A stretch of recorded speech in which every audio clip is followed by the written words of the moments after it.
Ang mabuting balita ng Panginoon ayon kay San Mateo, chapter 28, verse 8 to 15. Noong panahong iyon, dali-daling umalis ang mga babae ng libingan.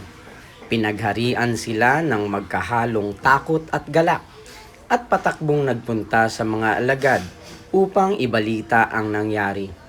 Ngunit sinalubong sila ni Jesus at binati, at lumapit sila, niyakap ang kanyang paa at sinamba siya.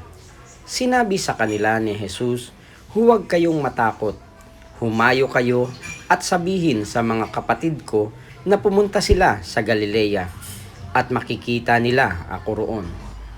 Pagkaalis ng mga babae, pumunta naman sa lungsod ang ilan sa mga kawal na nagbabantay sa libingan at ibinalita sa mga punong saserdote ang lahat ng nangyari.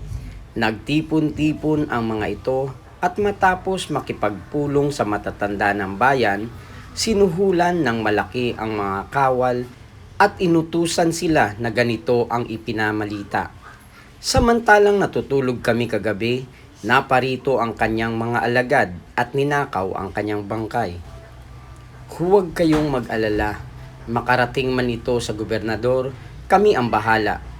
Tinanggap ng mga bantay ang salapi at ginawa ang bilin sa kanila. Hanggang ngayon, ito pa rin ang sabi-sabi ng mga Hudyo. Ang mabuting balita ng Panginoon.